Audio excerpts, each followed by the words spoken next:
आप सभी लोगों का मेरे YouTube चैनल पर बहुत बहुत स्वागत है। भारत की धार्मिक, सांस्कृतिक और दार्शनिक परंपरा बहुत व्यापक है।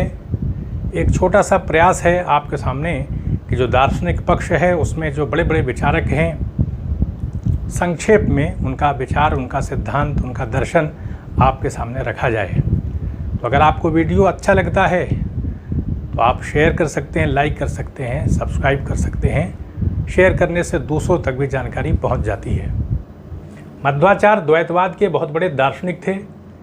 अद्वैत वेदांत का समर्थन नहीं करते हैं, शंकराचार्य की विचारधारा को स्वीकार नहीं करते हैं। तर्क देते हैं कि उनका अद्वैतवाद यानी शंकराचार्य का जो सिद्धांत है क्यों असंगत हो जाता है।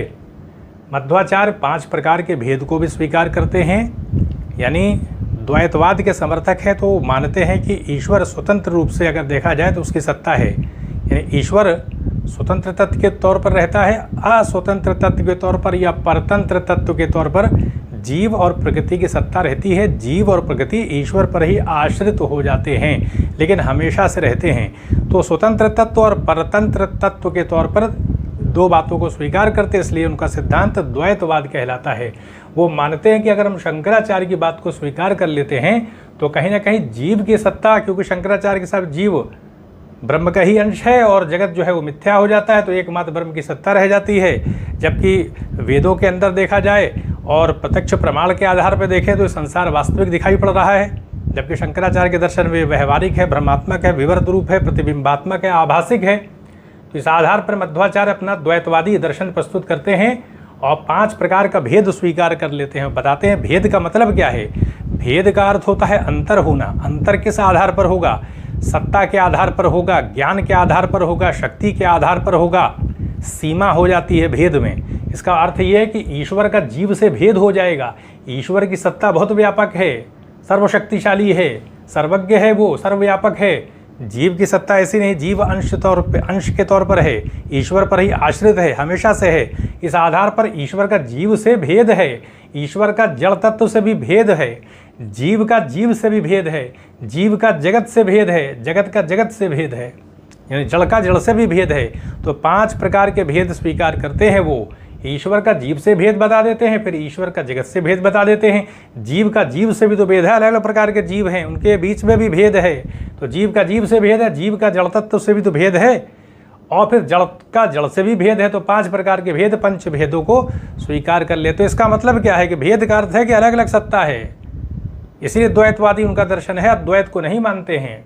फिर बताते हैं, मध्वाचार्य के तर्क देते हैं कि वास्तविकता के आधार पर, प्रत्यक्ष प्रमाण के आधार पर देखा जाए तो हमें जगत वास्तविक दिखाई पड़ता है। तो बताते हैं प्रत्यक्ष अनुमान और शब्द अगर वेदों में देखा जाए और प्रत्यक्ष के आधार पर हम खुद अवलोकन करें तो वेदों के अंदर पर्याप्त तो प्रमाण मिल जाता है, जिसके आधार पर जीव की सत्ता, जगत की सत्ता और ईश्वर की सत्ता पृथक रूप से स्थापित हो जाती है। वेदों में बहुत सारे ऐसे मंत्र हैं, बहुत सारे प्रमाण उपलब्ध हैं जिनके आधार पर वो अपना द्वैतवादी दर्शन रखते हैं।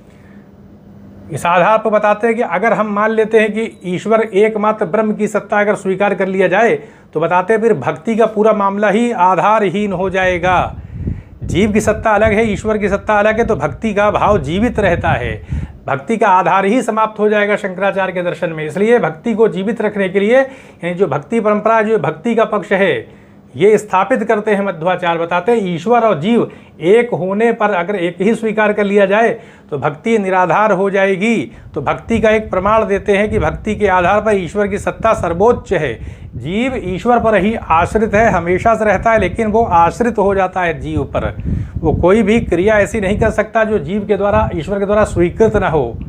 ईश्वर के द्वारा दी गई शक्ति के आधार पर ही जीव को अपना कर्म करना पड़ता है। और प्रकृति, जड़ की बात की जाए तो प्रकृति भी क्या है, वो ईश्वर पर ही आश्रित है।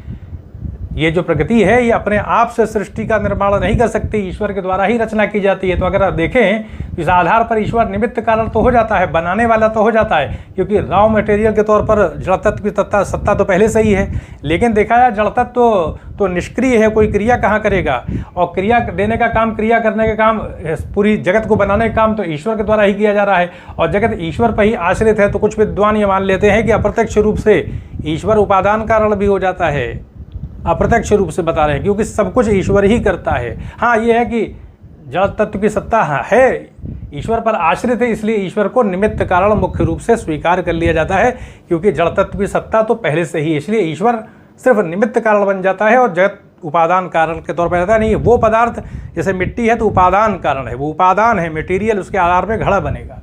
तो ये तर्क देते हैं, वो स्थापित करते हैं। फिर बताते हैं कि जो विश्व है वो ईश्वर द्वारा रचित है, बताते हैं, इसलिए वास्तविक हो जाता है। शंकराचार्य के दर्शन में व्यवहारिक रूप से रहता है, उसके मतलब प्रतीति होती है, बस तात्विक परिवर्तन नहीं है ब्रह्म का। जो ये जगत है तात्विक परिवर्तन नहीं, जैसे दूध से दही बन जाती है। तो इस आधार पर मध्वाचार्य अपना द्वैतवाद प्रस्तुत करते हैं, पंचभेद को स्वीकार करते हैं, ईश्वर की सत्ता को भी मानते हैं, जीव की सत्ता को भी मानते हैं, जड़ तत्व की सत्ता को भी मानते हैं और द्वैतवादी दर्शन अपना प्रस्तुत करते हैं। तो यहीं पर अनुमति दें, चैनल को सब्सक्राइब भी करें, शेयर भी करें। आप सभी लोगों का बहुत बहुत धन्यवाद।